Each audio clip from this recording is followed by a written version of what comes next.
वृश्चिक राशि वाले बंधुओं, स्वागत है आप सभी का हृदय से अभिनंदन है आपके अपने चैनल वैदिक मंथन भिंड यूट्यूब चैनल में। तो वृश्चिक राशि वालों, जरा ध्यान से सुनिए।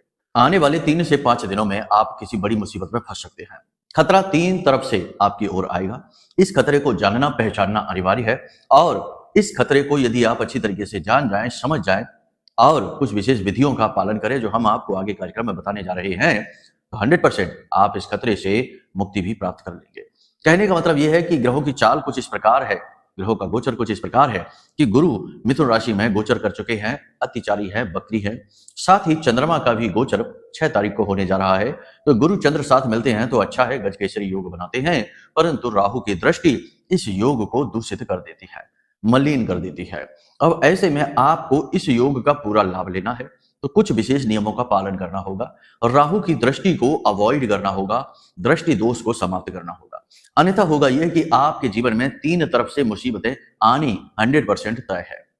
याद रखना बंधुओं कि ग्रह नक्षत्र लगातार गतिमान हैं और इस गति का प्रभाव जीवन पर, जातक पर अवश्य ही पड़ता ही है। जो भी जातक इस समय और काल का ज्ञान लेकर जीवन में आगे बढ़ते हैं, अपने जीवन के महत्वपूर्ण फैसले लेते हैं, वे बुद्धिमान कहलाते हैं और वे ही समय के साथ जीवन को एक नए आयाम में ले जाते हैं, आनंद प्राप्त करते हैं।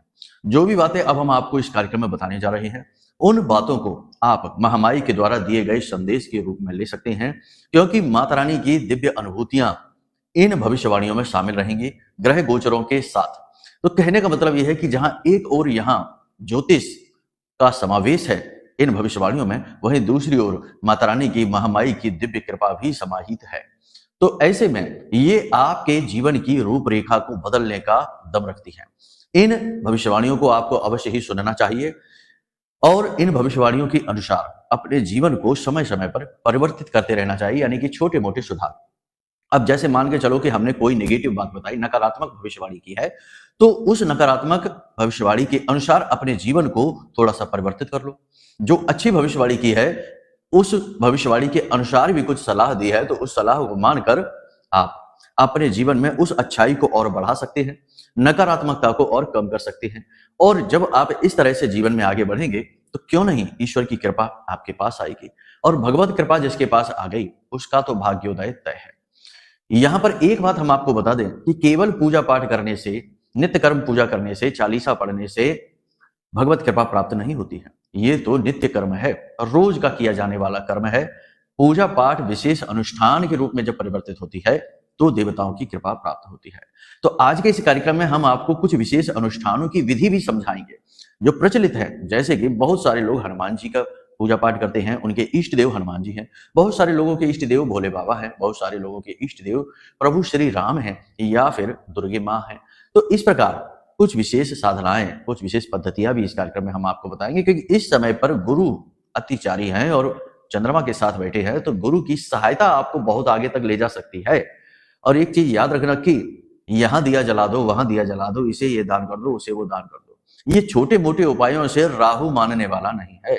राहु कलयुग का राजा है और याद रखना कि राहु एकमात्र ऐसा ग्रह है जो सूर्य को भी ग्रहण लगा देता है, गुरु को भी चांडाल बना देता है, मंगल को अंगारक में बदल देता है। तो कहने का मतलब यह है कि राहु की दृष्टि या राहु की योग युति या पाप ग्रह योग को मिटाने के लिए उपायों से भी कहीं बढ़कर कुछ चीजें अपने जीवन में लानी पड़ती हैं। तो आज का यह कार्यक्रम बेहद महत्वपूर्ण है। इस कार्यक्रम में हम 3 बातों का मुख्य तौर पर विस्तार से आकलन करने वाले हैं। पहला, आपके जीवन की जुड़ी हुई 5 बड़ी भविष्यवाणियां जो अगले 3 से 5 दिन में आपके जीवन में घटित होंगी।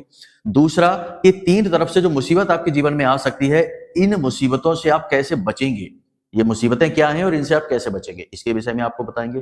तीसरा, कि ये जो राहु की दृष्टि है जो गुरु को खराब कर रही है, चंद्रमा को खराब कर रही है, इससे कैसे बचा जाए, इसका विशेष उपाय, विशेष मार्ग आपको बताएंगे। कोई साधक ही बता पाएगा इस विशेष विधि को, साधारण लोगों के बस की बात नहीं है। केवल ग्रह नक्षत्रों को पढ़ लेने से ज्योतिष पूर्ण नहीं होता है। जब तक अध्यात्म साधना, यौगिक बल, दैवीय शक्तियों का साथ ज्योतिष के साथ नहीं मिलता, तब तक कुछ भी फलीभूत नहीं होता। तो आज का यह कार्यक्रम बेहद महत्वपूर्ण है, क्योंकि कार्यक्रम के अंत में हम आपको बताएंगे 2 ऐसे उपाय जो आपके जीवन को 100% बदलने का दम रखते हैं। जबकि गुरु अतिचारी हैं, इस समय पर आप जो भी उपाय क्रियाएं करेंगे वो बहुत जल्दी फलित हो जाएंगे, बहुत ही तेजी से फलित होंगे। क्योंकि इस समय आप मन से भी इन उपायों से जुड़ जाएंगे, क्योंकि गुरु और चंद्रमा का मेल है, चंद्रमा आपका मन है और गुरु अध्यात्म है। तो अध्यात्म की किसी भी क्रिया से आप मन से आसानी से जुड़ जाएंगे। बेहद महत्वपूर्ण कार्यक्रम है, समय और काल के अनुसार है, इसे अंत तक अवश्य देखना। 100% आप कुछ नया सीख कर जाएंगे। तो चलिए महामाई को याद करते हुए, माता रानी के दर्शन करते हुए इस कार्यक्रम की शुरुआत करते हैं। माई के दर्शन करते हुए प्रेम के साथ, भाव के साथ कमेंट बॉक्स में लिख डालिए, जय मां भद्रकाली कृपा करो। महामाई निश्चित तौर पर आपके ऊपर कृपा कर रही हैं, तभी आप इस कार्यक्रम को देख पा रही हैं। इसी के साथ साथ आपको हम बता दें कि हमने माता रानी का एक बड़ा ही पवित्र भावपूर्ण भजन गाया है। हमारी भक्ति और हमारी जो सेवा है वो माता रानी के चरणों में समर्पित की है। इस भजन को जब आप सुनेंगे तो आपका भी चित्त शुद्ध होगा, मन प्रसन्न होगा और माई के प्रति आपकी लगन और बढ़ जाएगी, आस्था बढ़ जाएगी। तो इस भजन को सुनने के लिए आपको डिस्क्रिप्शन में देखना पड़ेगा, लिंक होगी, उस लिंक पर क्लिक करेंगे, भजन आपको मिल जाएगा। पहले इस कार्यक्रम को देख लो, फिर उसके बाद भजन सुनना, आपका दिन बन जाएगा। समय और काल आपके अनुकूल परिवर्तित होने लगेगा, क्योंकि यह भजन हमारी आराध्य देवी मां बगलामुखी को समर्पित है और हम जानते हैं कि माई किस प्रकार अपने बालकों का ख्याल रखती है। तो चलिए अब बात करते हैं 5 बड़ी भविष्यवाणियों की। जय माई की। बंधुओं, ज्योतिष और तंत्र विद्या के क्षेत्र में आचार्य अमित एक जाना माना नाम है। पूज्य गुरुदेव के साधनाओं और ज्योतिष विद्या के अनुभव बेहद दिव्य है। जी हाँ, पूज्य गुरुदेव ने जिसकी भी कुंडली का विश्लेषण किया और कुंडली के अनुसार उसे सटीक उपाय व महामाई मां बगलामुखी की विशेष कृपा दी, उसके जीवन में सकारात्मक बदलाव तो आ ही है। फिर चाहे समस्या कितनी ही कठिन क्यों ना हो, समाधान तो अवश्य हुआ है। अब ऐसे में यदि आप भी अपने जीवन की किसी बड़ी समस्या से जूझ रहे हैं, जैसे कि कर्जा बढ़ता ही जा रहा है, काम धंधा और व्यापार सब रुक चुका है, रिश्ते नातों में तनाव हद से ज्यादा बढ़ गया है, पूरा जीवन ही नकारात्मकताओं से भर गया है, तो ऐसे में यही सही समय है जब आप श्रेष्ठ गुरु से मार्गदर्शन प्राप्त करें और जीवन के अंधकार को समाप्त कर दिव्य प्रकाश की ओर कदम बढ़ाएं। वीडियो में दिए गए नंबरों पर तुरंत संपर्क करिए और अपनी कुंडली का विश्लेषण व समाधान पूज्य गुरुदेव के द्वारा करवा लीजिए। देर ना करें, आपके देवी देवताओं के आशीर्वाद से ये मौका खुद चलकर आपके पास आया है, इसे गंवाना नहीं है। अभी फोन करें और गुरुदेव से मार्गदर्शन प्राप्त करें। महामाई आपका कल्याण करें। धन्यवाद। सबसे पहली भविष्यवाणी देखो, यदि आपकी जन्म पत्री में गुरु की स्थिति और चंद्रमा की स्थिति अनुकूल नहीं है तो आपके साथ बड़ी परेशानी इस समय आने वाली है, क्योंकि एक तो जन्म पत्री में ग्रह वैसे ही खराब बैठा है, दूसरा कि राहु की दृष्टि से इस समय गोचर में भी ग्रह खराब हो रहा है। तो इस समय आपके ऊपर भारी मानसिक दबाव होगा। 2-3 तरीके की भावनाएं हैं जिससे आप इस समय डील करेंगे। पहला तो यह है कि आप लड़ते लड़ते थक गए हैं, मेहनत करते करते थक गए हैं, प्रयास करते करते थक गए हैं और यह थकान अब आपको निराश कर रही है, क्योंकि लगातार संघर्षों से, लगातार फाइट करने से और उचित परिणाम न प्राप्त होने से आप निराशा महसूस करेंगे, हताशा महसूस करेंगे। आपको ऐसा लगेगा जैसे कि कुछ भी काम नहीं करता, ना ही पूजा पाठ से कुछ होता है, ना ही उपायों से कुछ होता है, सारी बातें बेकार हैं। इंसान जो दुख भोगने आता है इस संसार में, वो दुख भोगता ही भोगता है, जो सुख भोगने आता है वो सुख भोगता ही भोगता है। तो कहने का मतलब यह है कि आपके मन में हताशा और निराशा घर कर सकती है। अपने आप में, अंतर मन में आपको घुटन का एहसास हो सकता है। ना चाहते हुए भी नेगेटिव विचार, नकारात्मक चीजें आपको घेरेंगी। इसी के साथ साथ अपने आपके जो हैं, आपके अपने रिश्तेदार जिनसे आप बहुत प्रेम करते हैं, उनका भी व्यवहार ना जाने क्यों आपको थोड़ा सा निराश करेगा। जानबूझकर वो आपसे उलझ रहे हैं, जानबूझकर आपको उकसाने की कोशिश कर रहे हैं, आपको भावनात्मक तौर पर तोड़ने की कोशिश कर रहे हैं, ऐसा आपको महसूस होगा। आप अपनी योग्यता का पूरा परिचय यहां नहीं दे पाएंगे, क्योंकि कहीं ना कहीं नेगेटिविटी की एक मोटी चादर से आप घिर चुके होंगे। कहने का मतलब यह है कि आपका मन पूरी तरीके से खराब होगा।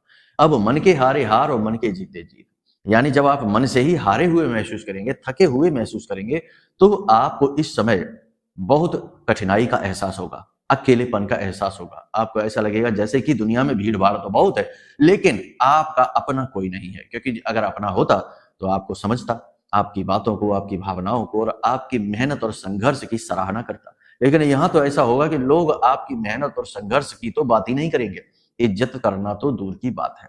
जिनके लिए आपने बहुत कुछ किया हुआ है वे लोग भी आपसे कटने की कोशिश करेंगे, आपके पास नहीं, आपसे दूर भागने की कोशिश करेंगे। इस समय और काल पर आप अपना अधिकतर समय अकेले बिताने की कोशिश करेंगे, एकांत में रहकर आत्ममंथन, आत्मचिंतन की अवस्था में रहेंगे। धर्म, आध्यात्म और योग ध्यान की तरफ आपका मन जाएगा। आप यदि धार्मिक प्रवृत्ति के यानी गुरु आपकी कुंडली में अच्छे हैं, जन्म पत्री में अच्छे हैं, तो ये वही समय है जब आप मंदिर जाएंगे, दर्शन करेंगे, भगवान की शरण में अपना आसरा ढूंढेंगे। पूजा पाठ अनुष्ठान भले ही आप उतनी गति से ना करें, लेकिन मन से आप धार्मिकता का अनुभव महसूस करेंगे। जीवन के कड़वे अनुभवों ने, कटु सत्यों ने आपके अंतर मन को हिला दिया है और अब आपको केवल और केवल ईश्वर पर ही भरोसा है और दुनिया में किसी पर नहीं, अपने आप पर भी नहीं, क्योंकि आपने खुद निर्णय लेकर देख लिया है कि आपके साथ क्या होता है। अब आप अपना जीवन भगवान के भरोसे, ईश्वर की मर्जी के अनुसार जीना चाहते हैं। बंधु, यहाँ पर हम आपको बता दें कि ये वही समय और काल है जब आपके जीवन में कोई एक ऐसा व्यक्ति आएगा जो आपको धर्म की राह पर आगे ले जाएगा। कोई धर्म गुरु से आपकी मुलाकात हो सकती है, किसी आध्यात्मिक व्यक्ति से आपकी मुलाकात हो सकती है, या फिर किसी बेहद ही समझदार व्यक्ति से आपकी मुलाकात हो सकती है जो गुरु की तरह आपको समझाएगा, ज्ञान देगा, आपकी बुद्धि पर पड़े हुए इस पर्दे को हटाने का कार्य करेगा। अगर आपकी जन्म पत्री में गुरु अच्छे बैठे हैं तो ठीक है ना, चीजें समझते चलिए, क्योंकि केवल गोचर चार्ट की ही व्याख्या करना काफी नहीं होता। आपकी जन्म पत्री में ग्रह स्थिति क्या है, इसके आधार पर व्याख्या की जाए तो ज्यादा बेहतर होता है। यही आपकी जन्म पत्री में यदि गुरु खराब होकर बैठे हैं, यानी पाप ग्रह से ग्रसित हैं, या फिर बकरी हैं, अस्त हैं, नीच के हैं, तो स्थिति ठीक इसके उलट भी हो सकती है। आपकी कोई कीमती चीज चोरी हो सकती है, अपनी चीजों को संभाल कर रखिए, खास तौर से इलेक्ट्रॉनिक सामान। आपके साथ किसी प्रकार का कोई छल हो सकता है, लोग आपसे पैसे मांगने की कोशिश करेंगे, कोई उधार मांगेगा, कोई इन्वेस्ट करने के लिए बोलेगा, कोई पार्टनरशिप का ऑफर आपको देगा, तो थोड़ा सा आपको अलर्ट हो जाना है, समझ जाना है। क्विक रिच स्कीम की ओर आपको नहीं जाना है कि 6 महीने में पैसे डबल, 3 महीने में पैसे डबल, ऐसी कोई योजना यदि आती है तो फिर इसकी तरफ आपको नहीं जाना है, ये जाल है, षड्यंत्र है। इसी के साथ साथ सबसे बड़ी बात कि आपके ऊपर अचानक से कोई खर्चा भी आ सकता है। पैसा भी आपके जीवन में आएगा, ऐसा नहीं है कि आप खाली हाथ बैठे हैं, नहीं, पैसा आपके पास है, आएगा भी, लेकिन अचानक से आने वाला खर्चा आपको खाली कर सकता है। तो कहने का मतलब यह है कि पैसे को दबा कर रखें, शौक शान में, दिखावेबाजी में पैसा खर्च ना करें। कई बार आप शौक शान में, भावनाओं में बहकर और कई बार दिखावेबाजी के चक्कर में पैसा ज्यादा खर्च कर बैठते हैं, तो ऐसी स्थिति इस बार नहीं आनी चाहिए। पैसे को दबा कर रखने का समय है, ठीक है। हम आपको जो बातें बता रहे हैं वे आपके जीवन से जुड़ी हुई हैं। एक और सबसे खास बात, लोगों में अपने सुख को न ढूंढिए। बाहर दुनिया में लोगों में आपका कोई सुख नहीं है। लोग अपने जीवन में व्यस्त हैं, अपनी अपनी समस्याओं में, अपने सुख दुख भोगने में व्यस्त हैं। वो तो बस थोड़ी देर के लिए आपके पास आएंगे, अपनी कहेंगे, आपकी नहीं सुनेंगे और चले जाएंगे। साथ ही साथ बहुत सारे ऐसे लोग हैं जो आपका दुरुपयोग करने की भी कोशिश करेंगे, आपके पास आएंगे, आपसे अपना मतलब सीधा करने की बातें करेंगे। अब यदि आप उनमें सुख ढूंढेंगे तो आपका दुरुपयोग हो ही जाएगा, आपका शोषण हो ही जाएगा। कोई आपके पैसे लेकर भाग जाएगा, कोई आपकी चीजें लेकर चला जाएगा और कोई आपका कीमती समय बर्बाद करके चला जाएगा और आपके ऊपर ही झूठे लांछन और आरोप लगाकर चला जाएगा। तो कहने का मतलब यह है कि आप अपने सुख को अपने अंदर ही ढूंढें, स्व का बोध करें, अकेले रहें, मौन रहें, लेकिन चिंता ना करें, चिंतन करें। चिंतन का मतलब यह है कि आप अपने अच्छे बुरे कर्मों का ख्याल करें।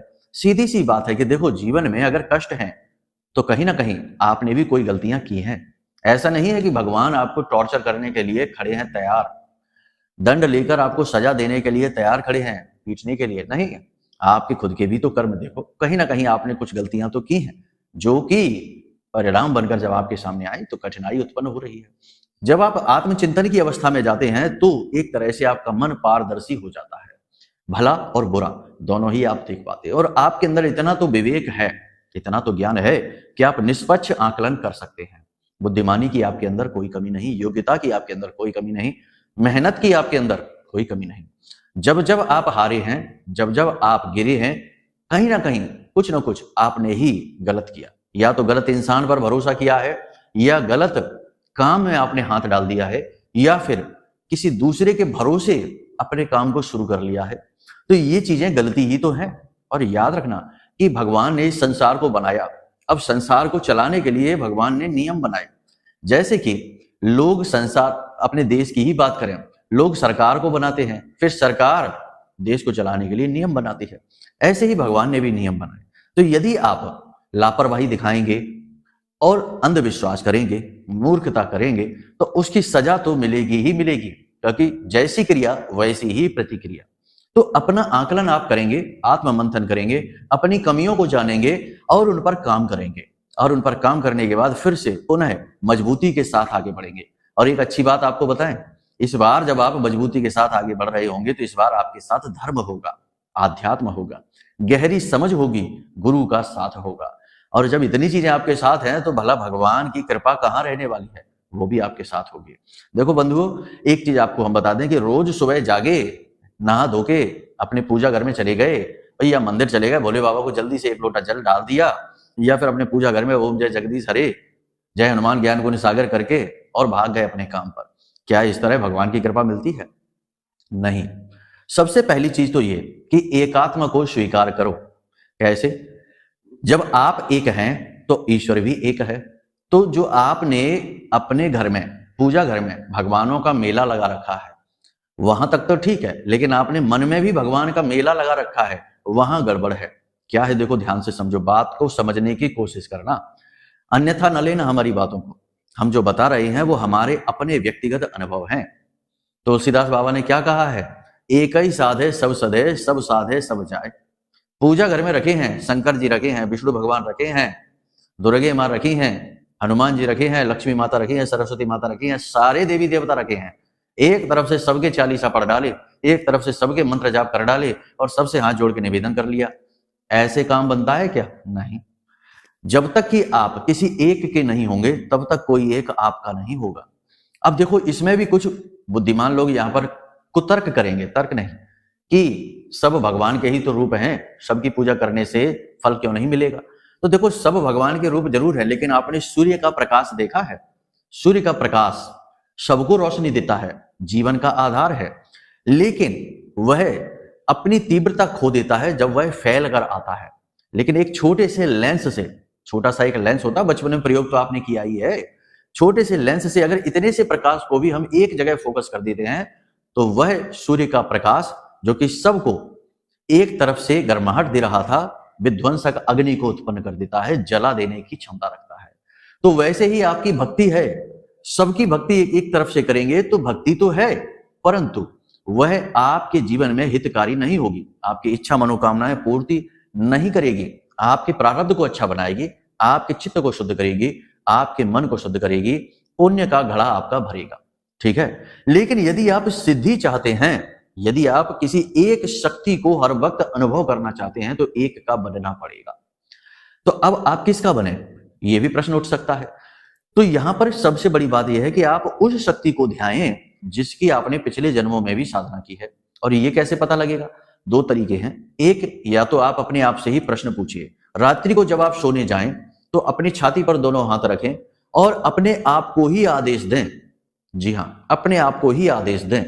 देखो, याद रखो कि जैसे मान लो आपका नाम है रामकिशन, विवेक, मोहन, कुछ भी XYZ आपका नाम है, तो ये आपके इस शरीर का नाम है। आपके अंदर जो जीव बैठा है उसका तो कोई नाम ही नहीं है, वही परम तत्व है जो ब्रह्म से आया है, एक बड़े दीपक से जला हुआ छोटा दीपक है। ईश्वर अंश जीव अविनाशी, उस ईश्वर का अंश है। तो आप जो आदेश दे रहे हैं वो इस शरीर को दे रहे हैं, क्योंकि इसी शरीर में तो आकर आपको भ्रम हो गया है, आपकी स्मृति खंडित हो गई है, आप भूल चुके हैं। तो आपको इस शरीर को आदेश देना है।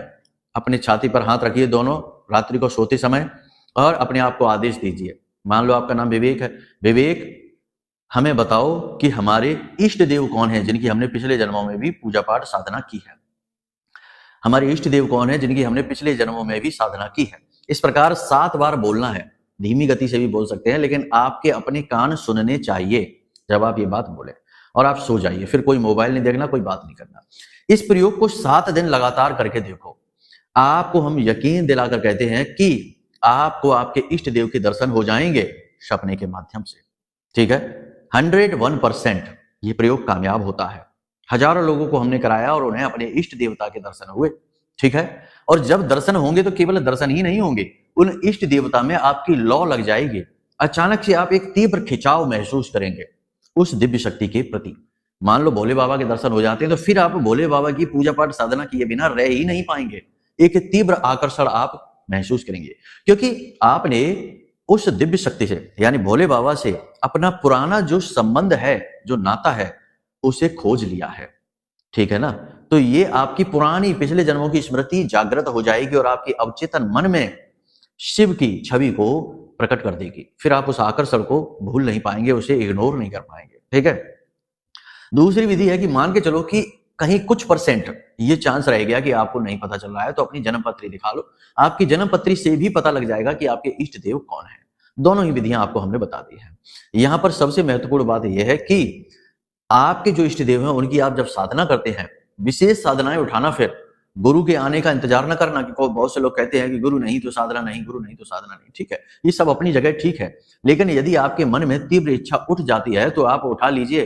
कोई मंत्र उच्चारण करना निषेध नहीं है, आपको जैसी भी समझ में आती है वैसी साधना उठा लीजिए और उसी दिव्य शक्ति को अपना गुरु बना लीजिए।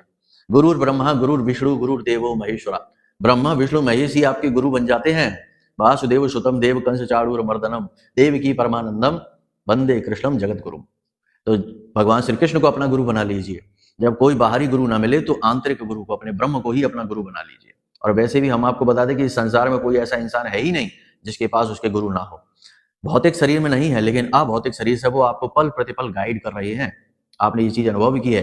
कई बार आप जब सोते हैं, आधी निद्रा में होते हैं, सुबह के वक्त 3 से 5 बजे के बीच आपको आपके कानों में आवाज सुनाई दी जाती है, आपका ही नाम, बड़ी मीठी सी आवाज। कई बार दुर्घटना होने वाली होती है और आप रुक जाते हैं, अनुभूति हो जाती है। कई बार कुछ अनिष्ट होने को होता है, आपको अनुभूति हो जाती है। कई बार कोई इंसान आपके सामने आता है और आपको पहले ही पता लग जाता है, आभास हो जाता है कि ये इंसान गलत है।